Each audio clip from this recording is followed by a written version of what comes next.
Impacts of tourism. The tourism industry generates substantial economic benefits to both host countries and tourist home countries.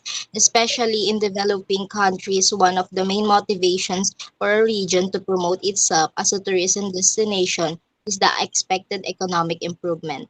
But this massive economic development brings both positive and negative consequences.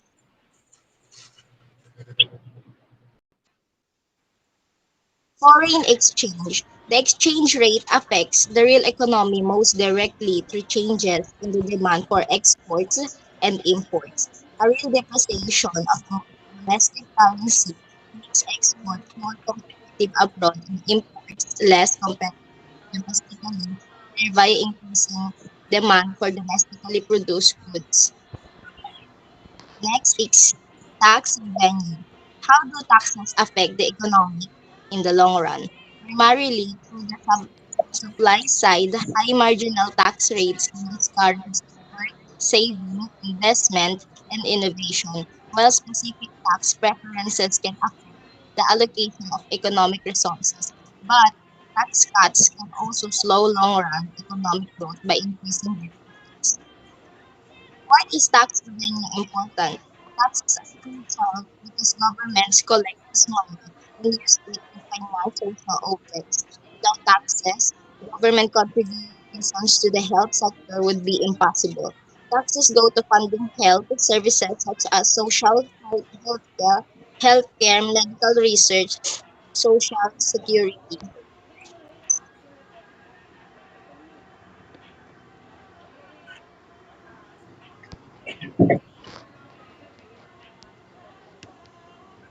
Next, sige. Next slide tayo. Income. What is the income effect? Income effect refers to the change in the demand for a good as a result of a change in the income of a consumer. It is important to note that we are only concerned with relative income in terms of market prices. Next, employment. Economically, employment provides income to poor families, revives domestic demand for goods and services, and stimulates overall growth. Socially, employment helps promote social healing, encourage the return of displaced persons, and improve social welfare in the long run.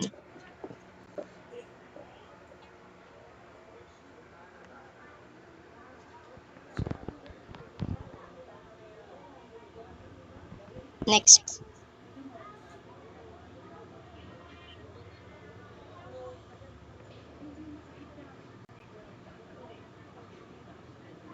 negative impacts of tourism in economy. First is leakage.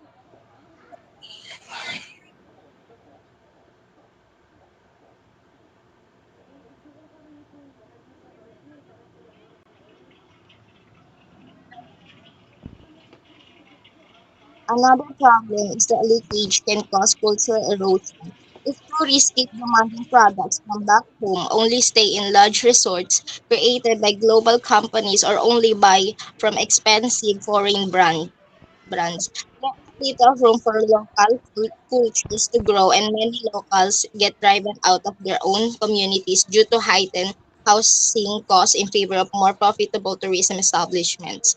Eventually, global cultures can end up becoming diluted and less diverse. Therefore, it is important for tourists to actively seek local cultures and experience them by learning about the local cultures and respecting them. Those cultures can.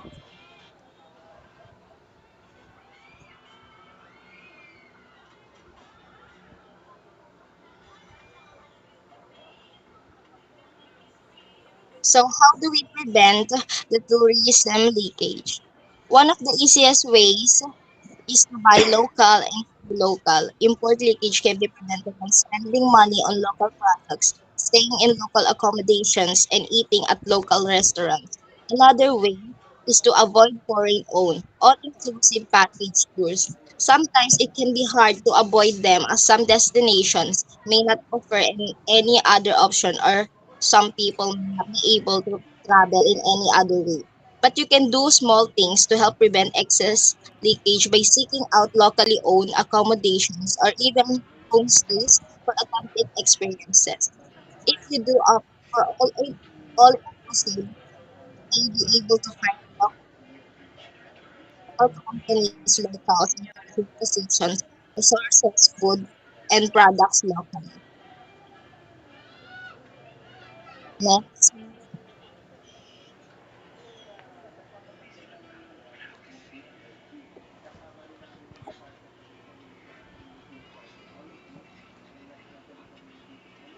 infrastructure costs.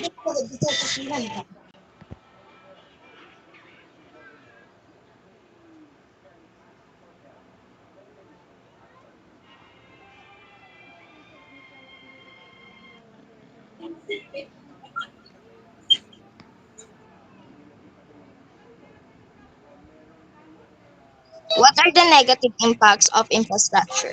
Harmful infrastructure can also include mine, oil, and gas facilities. At worst, these facilities risk catastrophes, can cause human life and wildlife, and profoundly damage ecosystems. At best, they will disrupt local communities and habitats, pollute air and water, and contribute to global climate change. Next po.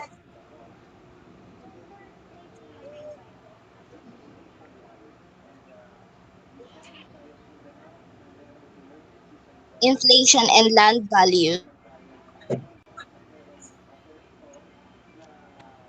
What are the negative effects of increasing prices? In an inflationary environment, unevenly rising prices inevitably reduce the purchasing power of some consumers.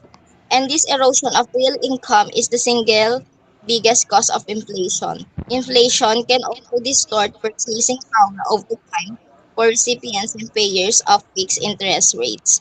Next po.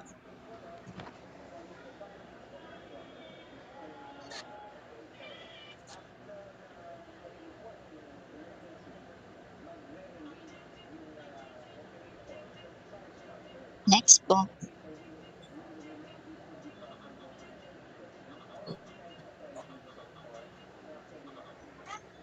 Over-reliance on tourism.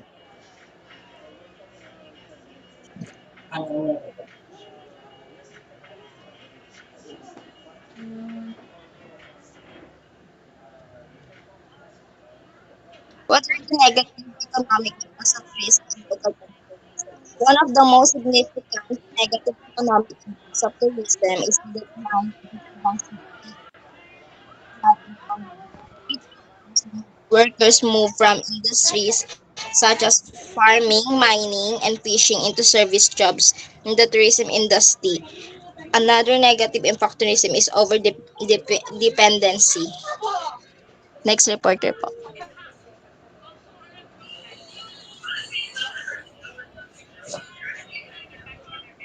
Sige, next. Next pa. Sa social na tayo. Si Baya. Sa social.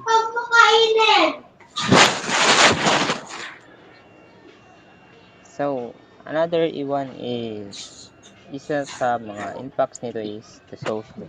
So, in social, so next, sa social, isa sa benefits ng social sa tourism is about preservation. So, nape-preserve nito yung heritage at saka restoration of cultural historical Sino sites. next? Sige na, next muna. Wala na, tatlo na tayo dito. Sige, next mo lang. So, isa dito yung preservation of heritage. So, pinapreserve nito yung yung sites or yung local communities dun mismo kung saan yung tourist attraction. So, hindi lang ito na preserve nagkakaroon din dito ng cultural exchange. Kumbaga, yung mga tourists pumupunta dun sa site na yun is mas parang mas nabibigyan nila, kumbaga, tawag dito, bibigyan sila nagpo-promote sila ng cultural exchange. So, mas na-understand nila yung between each others, yung visitors at locals. So, mas nalalaman nila kung saan nag-ugat yung culture na yun o yung history behind that site. At saka nagkakaroon din dito ng infrastructure development. Kumbaga, mas nagiging accessible siya doon sa mga visitors. Ay, hindi, sa mga communities, local communities. Kumbaga, ito yung tourist attraction. So, dun sa attraction na yun, kung saan nakatayo yung mga infrastructure, mga buildings like mga tawag dito, mas tsaka kung mga health service, sanitation facility, road, tsaka mga airports, is nabe-benefits yung mga local communities. Kumbaga, mas nagiging mataas yung nila, livelihood. So, another naman is yung employment opportunities. So, kung saan, pag mas marami ng accessible, tas mas marami ng tourist attraction dun, which nagkakaroon dito ng generate of employment. Mga jobs, handicrafts, entertainment, transportation, na nagko-contribute sa socio-economic development. So, ibig sabihin, sa social na yun, is nabe-benefits na yung mga tao dito. Yung kabuuan. So, mga negative impacts naman ng tourism sa social is yung cultural erosion. So, nagkakaroon din dito ng nagli-lead ng common modification. Kumbaga, nagkakaiba yung culture nila. Kasi nga dahil sa entertainment, parang namomodify nila yung cultural identity ng isang tribe or region. So, social disruption din, nagkakaroon din dito ng social fabric. Kumbaga, mga issues such as overcrowding, noise pollution, tapos nag-increase din siya ng crime rate kasi maraming tao. So, maraming opportunities. Then, another one is nagkakaroon din ng loss of identity. Yes, yung sense of place, yung communities, nagpa-prioritize na nito yung tourist over preference ng kumbaga ginagawa ng entertainment industry. Pina-prioritize nila yung gusto ng tourist. Nagre-result to ng loss of authenticity and connection of their roots. Thus, exploitment and displacement. Kumbaga, yung lupa na yun is inaangkin na talaga ng mga malalaking company. Ina-exploit nila yung mga tao dito. Tsaka umalis na sila. Kumbaga, nag-i-immigrate sila. Imbis na ma-preserve yung history nila, ang naging dahilan nito is pumupunta sila sa ibang lugar kasi nga nawala yung nila, kabahayan. Walang mic, naka-mute. Okay lang, na-record ako. So, impacts of tourism and environment. Ikaw na yun, Dayan.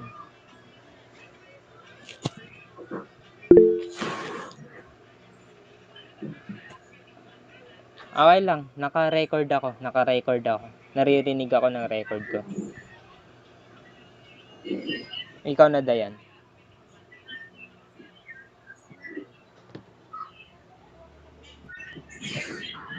Ikaw na, Dayan.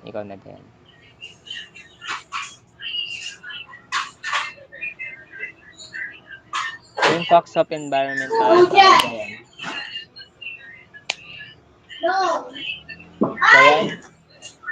Dayan. Dayan. Ikaw na. Sa environment na tayo.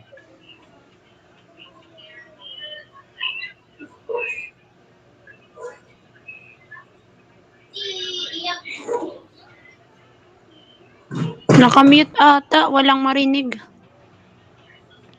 Ikaw na, Dayan. Ikaw na. Environment na tayo. Impact sa environment.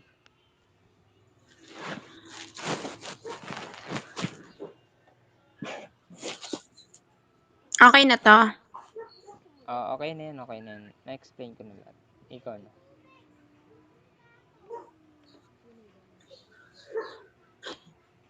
na.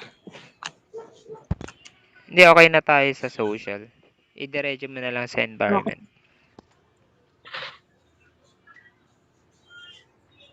Impacts of tourism in environment.